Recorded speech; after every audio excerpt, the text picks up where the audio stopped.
Magandang gabi, Philippine Air Force. Alamin natin na magiging lagay at taya ng panahon ngayong gabi ng linggo, 7 June 2026. Para sa ating synoptic situation, patuloy na umiiral ang southwest monsoon or hanging habagat kung saan makakaapekto ito sa northern at central Luzon. Sa ngayon, wala tayong minomonitor na low pressure area o sama ng panahon na maaaring makaapekto sa loob ng ating Philippine Area of Responsibility. Dahil dito, asahan pa rin bukas sa Ilocos Region, Angeles at Zambales ang maulap na kalangitan na may kalat-kalat na pag-ulan, pagkidlat at pagkulog dulot ng habagat. Sa natitirang bahagi naman ng Luzon, kasama na dyan ang Metro Manila, buong Visayas, pati na rin sa buong Mindanao, asahan ng mainit na panahon, bahagyang maulap hanggang sa maulap na kalangitan na may mga tsansa ng pulu-pulong pag-ulan, pagkidlat o pagkulog, lalo na sa hapon o gabi.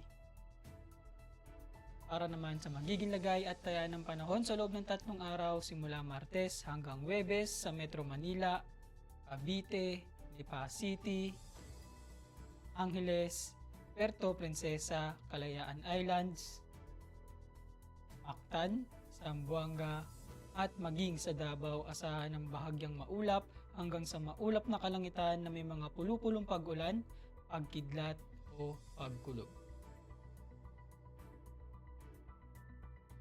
Lulubog ang araw mamayang 06:24 PM at sisikat bukas ng umaga ng 5:26 AM.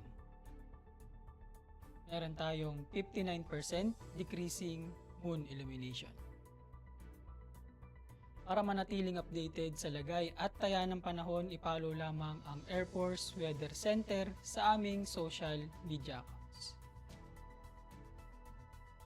Yun lamang po ang lagay ng panahon ngayong gabi sa ngalan ng aming commanding officer na si Colonel Alvin Jan Cugador, PAP GSC.